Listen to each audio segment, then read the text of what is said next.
साची का परिवार मिडिल क्लास से है।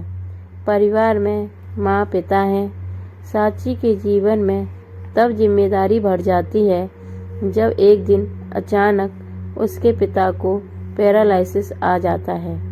साची पर अब उसके छोटे भाई और छोटी बहन के साथ पिता के इलाज और घर चलाने का बोझ आ जाता है। साची ग्रेजुएटेड है। वो अब नौकरी करके सारे घर की जिम्मेदारी अच्छे से संभाल रही है।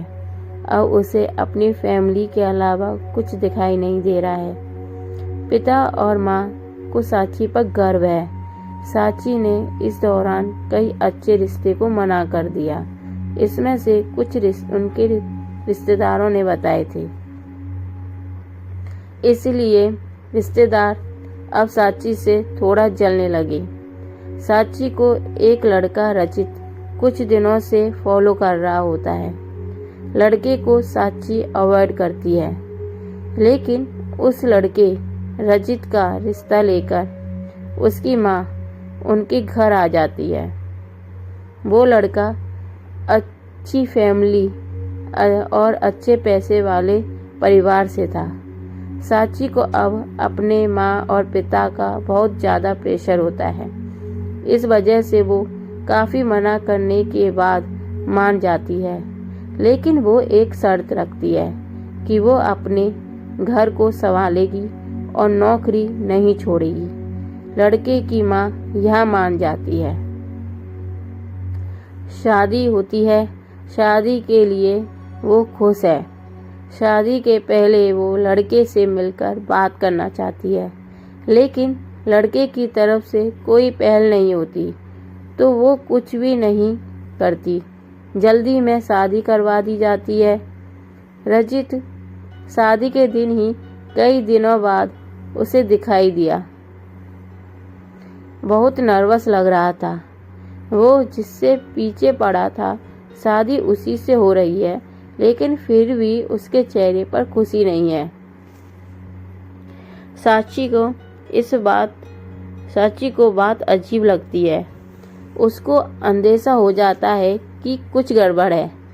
स्वागत कीजिए पर वो बैठी है और बाहर से कई मर्दों की आवाज़ आ रही है। तभी वो बैठे बैठे सोचती है कि वो उन्हें आवाज़ से कैसे पहचानेगी, क्योंकि अभी तक उसने उनकी आवाज़ सुनी ही नहीं। और फिर रचित अपने कमरे में आता है। चेहरे का रंग पूरा उड़ा हुआ रहता है। साची एक नज़र चुपके से उठकर उसे देखती है। वो बिस्तर के एक कोने पर बैठ जाता है। कई देर हो जाती है।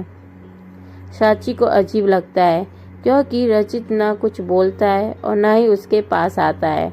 फिर साची की पहल करती है और कहती है, सुनिए, आप इतने नर्वस मत होइए, मुझे आप पसंद हैं। रचित उसकी ओर मुड़ता है और साची उसको पूछती है, क्या हुआ, आप खुश तो हैं ना? रचित केवल गर्दन हिलाता है। साची बोलती है, मुझे आपसे बहुत बातें करनी थी, लेकिन आपने पहल ही नहीं की। चलिए अब करते हैं। रचित अब भी चुप रहता है। गाइस, अगर आपको यह स्टोरी अच्छी लग रही हो तो प्लीज़ सब्सक्राइब कर देना, और मैं हर संडे एक नई स्टोरी अपलोड करती हूँ। चलिए आगे बढ़ते हैं। साची फिर बोलती है, आप कुछ बोल क्यों नहीं रही? रचित की आंखों में आंसू आ जाते हैं। साची घबरा जाती है। क्या हुआ, मुझे बताइए तो। रचित अब साइन भाषा में बात करता है कि वो बोल नहीं सकता। साची को धक्का लगता है। वो चुप हो जाती है और रचित से दूर हो जाती है। पहली रात ही उसे पता चल जाता है कि उसके घर वालों के साथ धोखा हुआ है, क्योंकि लड़के वालों ने इतनी बड़ी बात छिपाई है। उसे धोखा बर्दाश्त नहीं होता। वो अपने घर वापस लौट आती है।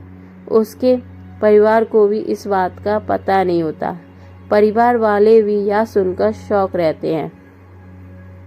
गाइस, मैं मेहनत करती हूँ, प्लीज़ सपोर्ट कर दीजिए प्लीज़। और अपने आप को कोसते हैं कि उन्होंने जल्दी ही कर दी। पहले पता लगवाना था। साची ने फैसला लिया कि अब वो कोर्ट में बात ले जाएगी। साची के एक दिन बाद ही बात तलाक तक पहुंच जाती है। साची तक की अर्जी देती है। रचित की माँ साची के घर आती है। साची की माँ उन्हें भला बुरा कहती है।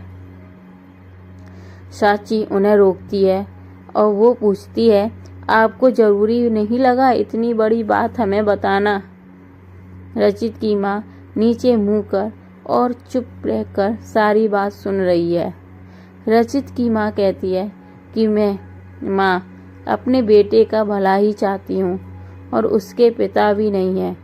वो साची को पसंद करता था, इसलिए वो साची से शादी करना चाहता था। मैंने हिम्मत की बोलने की, मगर मैं कर ना सकी। फिर मुझे डर भी लगा, क्योंकि पहली बार उसने कुछ करने को कहा। उसने तो बोला भी था मुझसे कि तुम्हें सब बता दूं, और मैं चाहती थी भी, लेकिन नहीं कर पाई।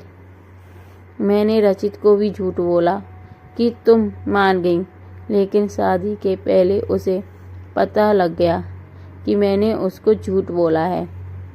तब तक देर हो गई थी, इसलिए वो खुश नहीं था।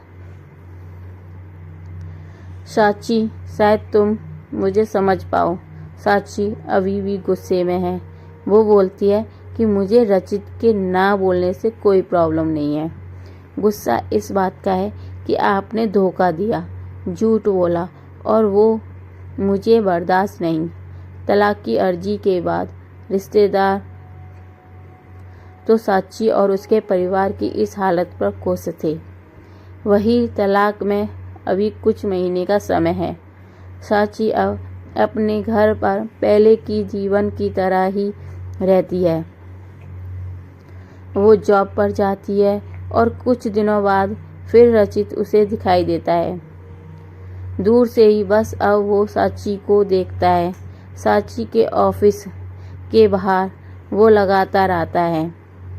15 दिनों तक साची उसे अवॉइड करती रहती है।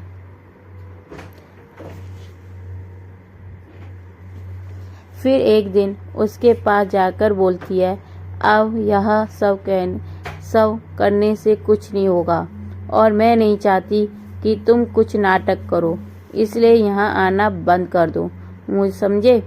साची की बातें वो सुन रहा था। वो साची को इशारों में कॉफ़ी पीने को कहता है, लेकिन साची वहाँ से चली जाती है। अगले दिन फिर वही रचित खड़ा रहता है। साची के पास जाकर कहती है, कॉफ़ी पीकर मेरा पीछा छोड़ दोगे? रचित गर्दन में हाँ हिलाता है। टेबल पर दोनों आमने सामने बैठे हैं। रचित अपने फ़ोन में कुछ मैसेज टाइप करता है। साची उसको देख भी नहीं रही है। साची के फ़ोन में मैसेज आता है। रचित का लिखा होता है, sorry but I really love you so much. कोई भी बोलने वाला तुम्हें मुझसे ज़्यादा प्यार नहीं कर सकता, और बात तो झूठी भी कोई भी कर सकता है, लेकिन आंखें हमेशा सच बोलती हैं। एक बार मेरी आंखों में देख लो, फिर तुम्हें जो सही लगे वो करना। साची का सारा गुस्सा मैसेज पढ़ते ही निकल गया। वो धीरे से अपनी आंखें उठाकर रचित की आंखों में देखती है और उसकी आंखों से आंसू निकल आते हैं। वहीं वो उसको बोलती है, पहले ऐसी बात नहीं लिख सकते थे? मुझे आज तक कभी किसी ने ऐसे नहीं समझाया। वो खड़ी हो जाती है और रचित को बोलती है, चलो मेरा सामान वापस अब तुम ही उठाकर ले जाओगे। रचित उठकर साची को हक करता है। यही कहानी है, एंड हो गई कहानी। बाय बाय, टाटा। अगर अच्छी लगी हो तो please comment, subscribe and share करना। थैंक यू सपोर्ट के लिए।